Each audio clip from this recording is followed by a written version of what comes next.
très chers fidèles téléspectateurs, ils ont bien ceux qui faisaient pour la peau, magazine tout sur la bien, ils ont pour la population congolaise. Souci n'a vu la population congolaise et la madame. Je pense en droit au Zali et comme ça dit que parce que pour le Baka, partout congolais à Zali. À côté de benga magazine tout solo la bien photo solo la ce qui est cambia pour le baizali to koloba to solo la photo lingi mboka na biso République démocratique du Congo état malamba kambo et que malamba congolais va vivre malamo. Voilà, merci beaucoup awa tuzana libongo ya Sodefo na ville province ya Kinshasa et le connu les biso awa je pense ndenge tulubaka biso tuzana kaka pona bulamu ya population congolaise. Magazine to solo la bien les lots total mis sur la vie sur la province ya Maindombe. Province ya Maindombe to bakaza province moko écologique province etonda mina bankita ebele. Les lots qui gouvernement central a tenu sur la province ya Maindombe je pense ba recette ebele ekobima d'abord na niveau ya tourisme pe na ba misi nyama pokuna nkitanyo surtout eza nango eloko ya kozanga ezali tene eloko auto martelaka mingi na province ya Maindombe ezali province wana eza enclavé ezala na nzela ya mituka pasi mpona koleka ezala na nzela ya mai population po balongola Maindombe baya na Kinshasa ezalaka pasi mingi yango biso magazine to solo la bien tobaki ke kotika te esengeli tomona baoyo baza kokamba province ya Maindombe to solo la bango to solo la toyeba nini oyo esengeli mpona kotombola province ya Maindombe to pe nini oyo esengeli mpona kodesenclaver province na biso ya Maindombe yango na cadre ya magazine ya lelo je ne suis pas seule na plateau na biso awa na libongo na yandi excellence Jean-Claude Bola aza elongi ya sika te toyebi déjà na province na biso ya Maindombe parce que asalaki déjà na domaine ya santé lelo azali ministre ya IPPR elongo na ki kobeta masolo na domaine oyo azali pour exercer fonction na ye. Bonjour excellence. Bonjour madame. En tout cas esengo ya koyamba yo atoza déjà na libongo ya Sodefo ya ibité tokoki ko justifier présence na biso na libongo na yo ezali. Bon, je remercie d'abord l'opportunité de Singaï, na chaîne Nabino, auto solo la masolo, ya biso bana kini bana inongo, bana Maindombe ko. Bana Maindombe masolo ezakaka, koloba ça ne sert à rien. Biso linga to banga presse personnellement, la banga presse parce que la vie presse eza couteau à double tranchant et ko matsao pe ko kitsa. C'est ça. Moni dans le bara toujours ça la carrière na mandat politique.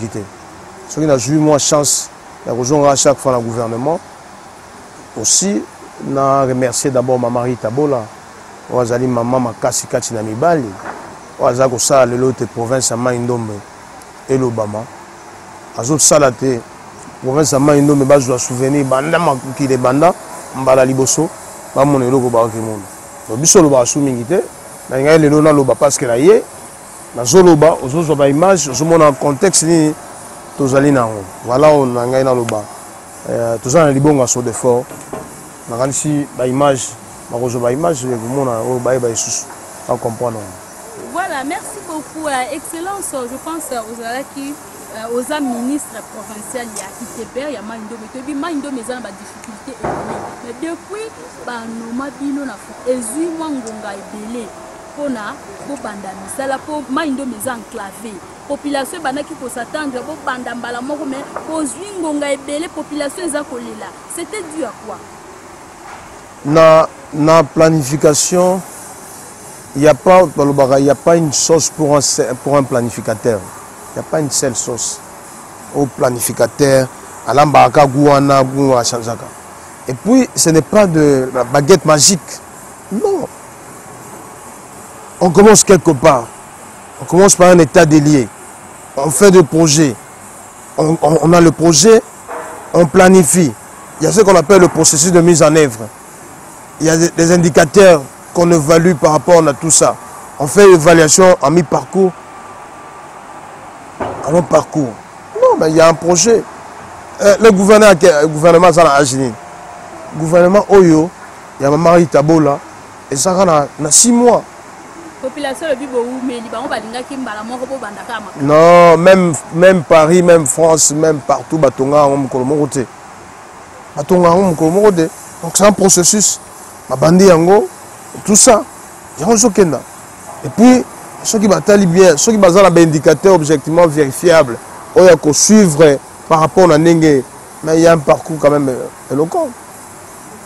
J'ai travaillé dans tous les gouvernements, il y a à tous les gouvernements. Dans le Baraté, moi je connais comment les gens ont travaillé. Mais je vous dis, il faut que tu aies beaucoup dans ma mari Tabola. Il faut que tu aies beaucoup dans le gouvernement, dans le ministre, dans le il faut que tu aies beaucoup dans l'Assemblée provinciale. Excellence, voilà, il y a une population, le but est de population. Ressentir vraiment jusque-là. Non, non, on va ressentir. Quand on parle d'un développement durable, la durable, ce n'est pas les lois que ça est le non. Par exemple, maman a eu chance d'entrer de gagner 4 millions de dollars au Bazoloba. C'est un bon mois. Et l'équipe d'une institution crédible, aux alliés Beseko. Mais c'est quoi, Oyo Zamsani? Babiloko, Visolong Oyo. Et ça, ce sont de retombées. Tout ce que vous voyez ici, ce sont les retombées de 4 millions de dollars. Et 4 millions de dollars, les 4 millions de dollars, na Beseko. Et Beseko a fait les passations de marché. Il y a Adi Constructeur, il a gagné marché. Il y a Société Monsieur gagné marché à Nino, tout ça. Bon, les gens veulent quoi? Ceux qui ont les réponses à Kabole, non, les Kabole, et puis, il y a tout un procédure, il y a au sala. Procédure pour. Et ça, et ça, il y a poche bien habitantine, fout à transport, non, il y a poche tanga. Mais ça, ce n'est pas ça. Et ça, la procédure, on va ça, pour bon bima. Pour bateau, avant de soumettre sa soumission, il faut que ça c'est important. Voilà, et ça, la marque. Donc, et ça, le colagaga, parce que l'ambela yo biloko. Et ça, ma sauce, sauce, on les a, badame. Sinon, on va la rouler à terre. Biloko, on est fait belle bien. Ce qui est belle bien, comme ça, bino diarrhée. Donc, il faut que bien pour permettre ma salaire. De l'eau, les alliés Sengo, chef lié à la province. Moi, Macadam. Aussi, bâtiment imposant, il y a province. Ça, ce sont les indicateurs objectivement vérifiables. On voit la résidence du gouverneur. Ça, ce n'est pas la résidence du privé. Je vous dis, le gouverneur Hitabola a réhabilité résidence officielle après la colonie Bakenda. Les colons, depuis le départ, c'est la première fois. Il faut monter la bijou à qualité. Donc, bien abino, donc ça peut mal solo au niveau de la résidence. Au Romitou, nous sommes en Kati. Nous sommes en Kati à Inongo. Excellence, pour comprendre bien, Misala Oboza, le contrat Oboza a dit construit les Ambouma, il y a 4 millions. Bien sûr. 4 millions, là, ils ont dit, pour voir Misala Yanzela, na Misala y a construction, yani. C'est ça. Et ça, il était pour pas Kabela Batongo, à 4 millions, tu Kabela qui m'a énorme, moi, on a combien? Tu as gagné la province. Banda, Belge, Bakenda, tout ça, tu Macadam, tu es comme chef lié. Maman, quand il y a sali kaka 6 mois, 6 mois, tu as bandi processus, il y a passation de marché. Ça, ce n'était plus la responsabilité, il y a province. Ça, c'était Beseko, ils allaient bani crédible. Oh, ils ont que ça marché. Et ce n'est pas le gouverneur Rita ou bien le gouvernement provincial de Madame Rita. Bon, là. Voilà un peu au-delà de même la population va comprendre. Et le gars est sérieux, l'arabe. C'est tout à fait normal de réclamer un bon. Mais nous, on pouvait faire quoi? Tout le monde par quel mécanisme? Ça, IGF va te béler, ça un mécanisme à contrôle à bon. Il faut passer par la voie normale. Et la voie normale de l'eau crédible, c'est Beseko. Parce que l'homme même 145 territoires, on me connaît beaucoup à Sali. C'est comme ça qu'on a fait en sorte que lobby, quand même il y avait quelque chose pour la province et profiter pour la province. Les gens vont nous respecter. Quand vous prenez des décisions importantes, même si les gens parlent, ça continue. C'est très important. Donc voilà, ma solo, il y a Bissou Zali, Mbongwana, il y a un de Sali qui est Mbongwana, il y a un de Sali qui est loué bateau. Bon, on a mon biloko news studio. On a reçu presque à fond. Et ça, biloko, il y a 4 millions de dollars. Et s'il était, monsieur Zobana, il y a bâtiment, il y a gouvernorat. Et quand on appelle, chef de comment on appelle ça, la division provinciale. Mais il faut saluer ça. Vous sentez que c'est propre à Madame Rita. À ça, il faut que ça comme moi, ça, il faut la province. On a tout pour remercier parce que ça facilité, c'est pas donné à tout le monde pour voir occasion et opportunité. On est là qui malade malgré tout, imaki mingi pour bon depuis kota que mon appel comme que salité mais ceux qui doivent comme on a mis ça là pour eza malade mingi. Est-ce que tu peux que sur la monde par rapport à contrat a dû construire contrat yango eza ndenge nini akotonga kaka makadam nani na ba territoire msusu boko kota te boko suka kaka na ville ya Inongo po population paza kolela on dirait kaka Inongo ndazalaka azalaka privilégié par rapport à ba territoire msusu au moment où ba territoire ndefo est alimenté pe chef nakanisi là poser une question politique il y a biso mais pas politique générale. Politique générale, ce n'est pas le ministre provincial, votre humble serviteur. Mais il que oyo tozokena adi construction azokena pona makadam ya ville ya Inongo na construction ya ville ya Inongo. Tu vois, avec 145 territoires là, vous allez voir, il y a la particularité, les chefs-lieux des provinces ne sont pas considérés. C'est-à-dire, ceux qui, niveau central, gouvernement central, a sali loko la territoire, mais c'est tout à fait normal, moi loko et permettre qu'à pour na chef-lieu. Mais il y a d'autres projets, on va envisager pour étendre le projet. Mais par rapport à, je parle aujourd'hui par rapport à 4 millions là, et servi, moi, ma projet, je bâtiment, tout ça imposant pour le chef-lieu.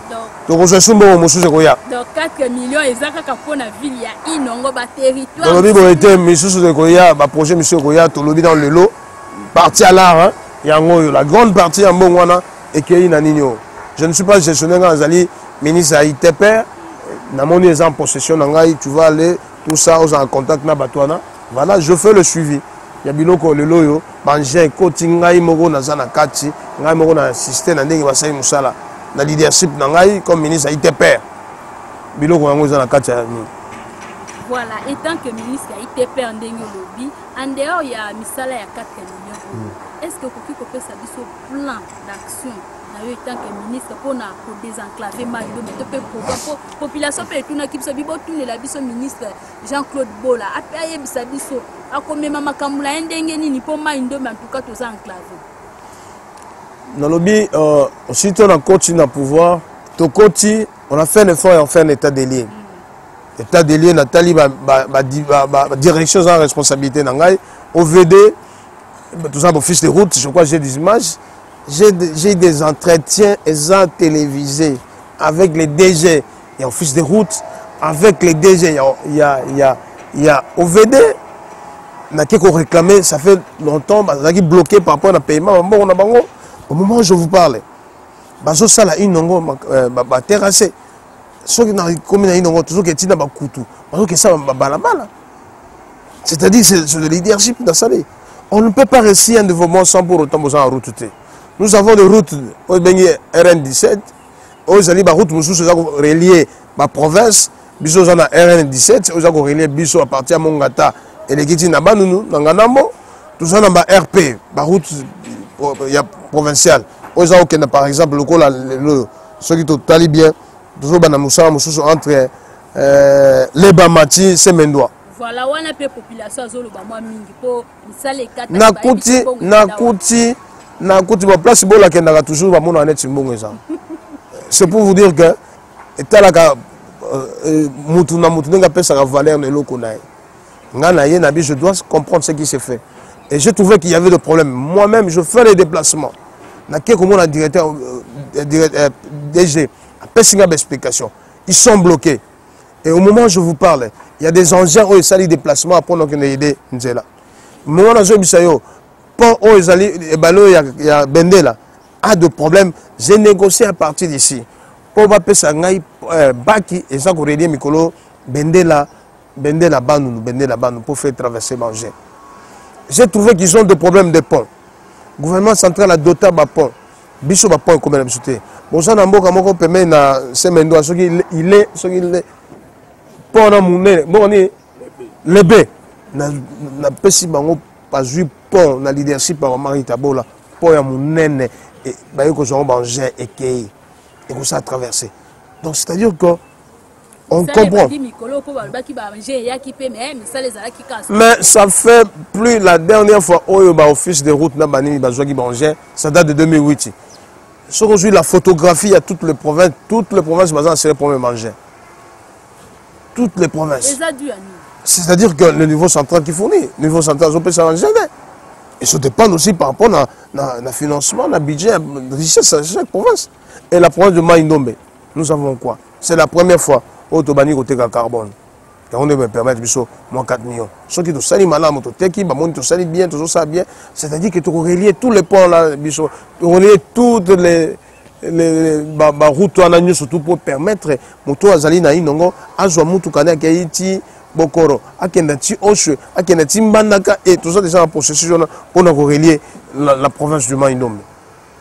Donc voilà, c'est-à-dire qu'office de route, je me mets maintenant pendant le la bango office de route au azali na ba nous vinn na luke la bango pas luka place ba kenda inongo pour tous la même sur bango.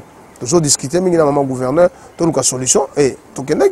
Ministre ITPR, Ayambibiso, on a réfléchi comment tu as ça Banzelana. Nous avons des projets autour de Makadam par exemple, Inongo, Tinyoki. Tout ça, le projet Moussou, il y a à partir, il y a Bendé la Oshwe. C'est-à-dire qu'on prend des contacts. Un ministre provincial, ceux qui ont un contact à niveau national, mais c'est grave. Moi, la première des choses, c'est d'être en contact avec les chefs, les ministres nationaux. Comment on peut faire ça? Il y a beaucoup de choses qu'il faut à présent. Mais ce n'est pas nous. Ça ne dépend pas de nous. Nous faisons le plaidoyer, on n'est pas le seul. Tout ça, des autres ministères, on a 26. Chaque province, 26 provinces. Moutuna Moutazoya, et tout moi plaidoyer, ça, et tout moi leadership. Voilà un peu de façon ramassée. Et fort toujours ça là. Tout ça là, vraiment, on travaille. Quand on arrive ici, parce que c'est pas un abysse, mais bien non, mon mobilité pour ça, tout ça. Mais le nom, on a quand même les Sengoya, Koibi Sabino, qui est le nom. Banjen Zoya. Tobani na inongo. Babenga maman gouverneur, maman T8. Ce n'est pas seulement pour na inongo, mais à T8, ceux qui ont s'occupé dans tous les 8 territoires. Je crois que ça fait partie de l'objectif naïe. Il y a comme ça, à nous surtout. Na kasi amoni tant qu'on la situation quoi moto. Avant même pas na inongo. La première des choses dans la yega boé. À ça, il y a la mise de lobby à Kei. C'était important pour dire que Azali gouverneur est inongoté. Azali gouverneur il y a 8 territoires, il y a Maïndombe. Voilà, je pense à la population à Maïndombe. Wana Ezalaki ministre provincial il y a ITPR, M. Jean-Claude Bola. Boyo Kindenga s'exprimer. Biso souci na biso Ezalaka. Tout le monde a bakonzi oyo baza mieux placé ya kopesa ba information fiable parce que ça la préoccupation ya population elle est mingi par rapport à makambo etali nzela pe ba oyo ba yimaki mingi na mbongo ya 4 millions je pense bozui réponse une partie ya mbongo misala e bandi mais na ville ya inongo wana elobi ministre provincial ngala lobi yango te bon to éviter ba territoire mususu ce qui est kozalaka mais souci na biso kozalaka ka misala esala mamalamu ministre provincial mutuna mususu ezali par rapport à makambo etali banzela ya leba ma semaine wa yoka ki détournement esala ki wana sikoyo après avoir koyoka détournement wana na niveau ya assemblée et puis na gouvernement décision nini o bino bozui botiki kaka bongo po bozala ki saisi botiki kaka bongo soit boza kolandela tolingi to confirmer batu que détournement et salama atam kormote. C'est-à-dire que batu bazui ba gagner marché. Marché les ali po ba fungola nzela. Ba kufungola nzela na méthode da maboko te. Faut fungola banje. Mais ceux qui bino za banje te. To ya ça ceux qui vont pratiquer tiens la méthode ya maboko. Ba komona ti imo, ba komona ti bo détourner. Bon, c'est comme ça. Il réparer moi quelques engins. Et moi, je commence à répondre pour ça. Il n'y a jamais eu de détournement. Pas DG. Il n'y a pas de détournement. Parce que dans les réclamé détournement, est-ce que Botinaki, Batobaya, Kosa la banquette, Banani, parce que même un ministre, la province déjà n'a pas aussi le fonds. Il y a aussi le problème. C'est-à-dire quand on parle de fonds, ce n'est pas le ministre. Bon, les Karamamona, ils traitent directement entre office des routes et les directeurs. Mais c'est un apport technique. Appui, aujourd'hui, appuyer, mais nous, on ne gère pas le fonds Yanini. Et puis, je vous assure qu'il n'y a jamais eu de tournement. Parce que les gens, les Bama, il faut reprendre le boulot. Bien sûr, je crois que c'est ça. Et qui matin, bon, ils allaient reprendre Misala, un de ces 4 matins au courant de la semaine prochaine pour Misala et Salam. Voilà, je pense que comme magazine à Bisso, tokotuna excellence mutuna moko to yebite soki ekozala gênant pour naïe excellence est-ce que tokoki ko lobela pe moi avenir politique na parce que vous avez politicien malgré au côté na gouvernement mais vous avez politicien tokoki ko lobela yango pe moi muke kaka non mais position ya parti politique tant to loba avenir politique na yo pe parti nyoso tu wana pe tolingi to yeba ko to mona yo kaka mutu nazali redevable envers Nazali Eli, il a peu perdu, mais si on a une union sacrée. Naza union sacrée, on a dit que union sacrée. Côté bien quoi, du bon côté là. Mais c'est tout ça qu'on a. Tout ça on soutenir Papa Fati. Tout ça Papa Fati chance à Sala Moussala Nae pour Maindombe pe Congo Mobimba. C'est le deuxième mandat. Les préoccupants, c'est un petit message par rapport à la population de Maindombe. Non, population, il y a Bissou à Maindombe. On a pas de place pour aller. On a trop. La parasita, la politique, on a politicien. Mais compassion, il faut dans un outil la politique. Dans un politicien, surtout les jeunes, pour respecter les yaya. C'est important. Si on a une musique, il faut respecter Batou. On a la chance. Mais aussi, il y a une promesse pour nous. Respecter Batou. Dans un politicien, dans un mabenaïté. On a surtout tout ça. Docteur Bola a comment il a on a besoin de docteur Bola. Donc, tout respecter Bayaya. Batinda rabi sauter to finga abatu. Photo là que ça que tous abana au baza éduqué. Hein, éducation ba paraît très important. Politique ezelo ko mususu. Politique ezalo ko là pour la famille. On a quelque somba kwanga, akeko luka kwanga, o kata ndunda, o akeko sabo. Na tango boko zonga bino surtout boye bolambi batubalia. Batubalia za population. La population a besoin d'impolitesse on a té. Impolitesse on est au sabi so. Ils ont que ça même moto azana yo, azomono zo finga à utiliser au bois caillou. Tout respecter Baïné. Baïné peut pas sa chance dans Baleki. Pas sur le sarbalé qui bien. Et vous avez tourné. Il faut tout se considérer. Tous les sont anciens politiciens. C'est-à-dire qu'il y a d'abord le mandat, il y a pas rapport à l'âge, même papa Kengo Bakeïti. Akeï na âge. À quoi il peut le voter. Il y a biloko mususu nature et senga. Donc ngai na singa politesse pour respecter Bayaya, Bayaya va respecter Baleki. Tout peut sa Maindombe na biso valeur. Maindombe ezaya ba. Ya to bato menene baleka wana, ba Mpolo Maurice, ba Boboli Kolokonga ba singa ba Mosengo ba Mpasi ba to belé. Ya bato mayele. Donc il faut que que non, moi référence c'est Zali na kati ya bato. Moto sans référence à moto té. C'est-à-dire qu'il y a un politicien sans base. Azande moto té. Parce qu'il faut en base Zali et au ça qui est autour. Respect, politesse et au ça la bien. Quand les gars à la télévision pas maté.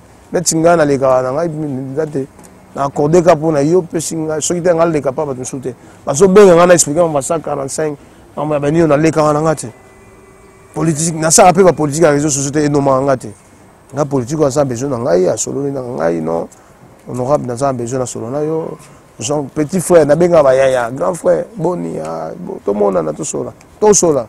Dans un politicien, mon côté Maindombe dans un confinement. Ou bien na fingai, azate. Bah les qui peuvent bayaya si malangai, ngala za ba référence. Oh ya bayaya na bayina comme quoi bango, bango pe, hein, basala, ba comme le vieux bola, ndeni vieux bola zonga aga. Na dit que ça bango mabe. Mais par contre, moi, le respect envers Bakulutu, et ça, c'est pas facile. Parmi moi, politicien, depuis 2015, il est dans le pouvoir, mais le barangote. Vraiment, il dans le barangote. Bon, dans le barangote. Nanibe baninga, lobina bagena tika pe baninga. Lobina organisation a besoin d'un ministre provincial. Tout tika pe baninga mususu. Donc, dans ça, problème na barangote, baningi bino sur place aux ana.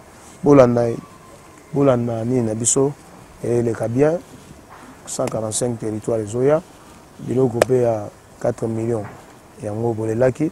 Merci beaucoup pour l'opportunité. Voilà, merci beaucoup. Tu as commis vraiment la souka ya magazine à biso. Tu as qui excellence JCBO Lazali ministre ya ITPR ya province ya Maindomé. De solo lina je pense population boyoki par rapport à la préoccupation na bino a expliqué à la 4 millions et à la difficulté en zela ya les bama semaine doit monga tabandu en tout cas vos explications claires biso tozana kaka pona kutala souci na biso kozala misala et sala ma province ya Maindomé et à la désenclaver et kozala bien makasi. Awa tozana libongo ya Sodefort tolingaki to tourner magazine na biso a po biso moko to palper réalité po to boy o ezala ki efandaki. Merci beaucoup.